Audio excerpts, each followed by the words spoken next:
देवाला मारायला गेलेलीला सुद्धा स्पर्श जर त्याच्या शरीराचा झाला तर तिची दुर्गती होईल कशी. माझा मुद्दा वैरी भाव.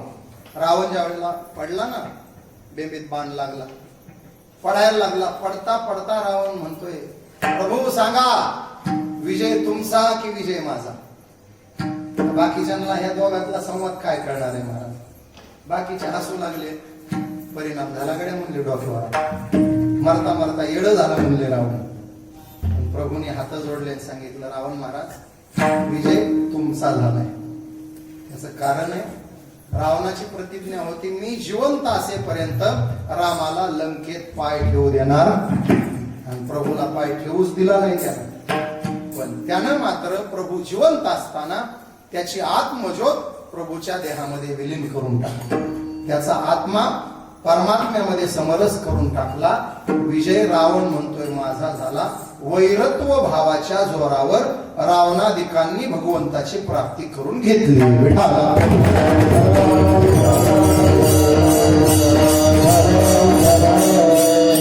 दुसरा अद्वैत भाव आहे. विरक्तीच्या मार्गाने आमचे संत गेले. देव पहावया गेलो देवची. साधा व्यवहार आहे ना. एक जण मला म्हटलं महाराज पारायण सुरू केलंय. मी म्हणलं चांगली गोष्ट आहे, ज्ञानेश्वरीचं पारायण सुरू केलंय.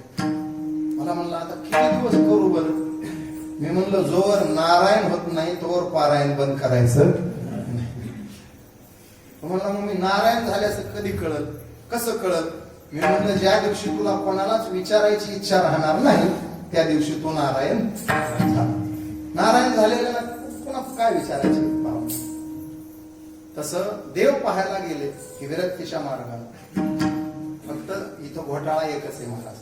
अद्वैत स्थितीला गेलेल्या भक्तांची देवाला भीती वाटते. देवाची भावना फार, देव स्वार्थी आहे बरं. देव म्हणतो कोणीच अद्वैतात गेलं नाही पाहिजे. अद्वैतात गेलं तर भजन कोणी करायचं. त्याला वाटतं सगळे द्वैतात राहिले पाहिजे, मी देवच राहिलो पाहिजे, बाकीचे भक्तच राहिले पाहिजे. तुकोबारायांनी तीच भाव प्रगट केलाय, मी भक्त तो देव ऐसे करी. त्याला अद्वैत जमत नाही महाराज. फार मोठे महात्मे होऊन गेले. मधुसूदन सरस्वती नावाचे भक्ती रसायन नावाचा ग्रंथ त्यांनी लिहिला. खर तर हे अद्वैती महात्मा होता. ते देव मानत नव्हते, म्हणजे ते भिन्नता मानत नव्हते. देव आणि जीव दोन आहेत मानायचंच नाही. देव आणि जीव एकच आहे, अद्वैत स्थिती मानायची. आणि वेदांत शास्त्राचा भाव हाच आहे ना, ब्रह्म सत्य जगत मिथ्या जीव ब्रह्म एव नापरा. ब्रह्म सत्य आहे, जगत मिथ्याच आहे आणि दिसणारं जगत ब्रह्मस्वरूपच आहे. या बोधावर गेलेला तो महात्मा. काय जादू झाली महाराज. भगवान श्रीकृष्णाचं नयन मनोहर सौंदर्य प्रधानानं ओतप्रोत भरलेलं रूप पाहिलं आणि त्या महात्म्यानं भक्ताच्या भूमिकेत आले आणि भक्ती रसायन नावाचा भक्तीचं चिंतन करणारा भव्य दिव्य ग्रंथ लिहिला.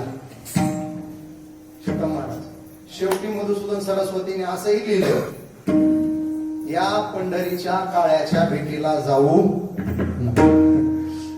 श्लोकात त्यांनी स्पष्ट लिहिले, पंढरीच्या काळ्याच्या भेटीला जाऊ नका. त्याच्या भेटीला जे गेलं त्याला ते मोकळं सोडत नाही. मी स्वतः अद्वैत स्थितीत गेलेला असताना या काळ्याला बघून त्याला देव मानलं आणि मी भक्त झालो आणि ग्रंथ लिहिला. त्याच्या ताब्यात गेलं की माणूस स्वतःच राहत त्याचं होऊन जातं. म्हणून जर ज्याला त्याचं होऊन जायचं नाही त्यानं त्याच्या पाया पडायला जायचं. हे कौतुक आहे. आमच्या चॅनल संत महिमाला सबस्क्राईब करून नोटिफिकेशन बेल दाबायला विसरू नका.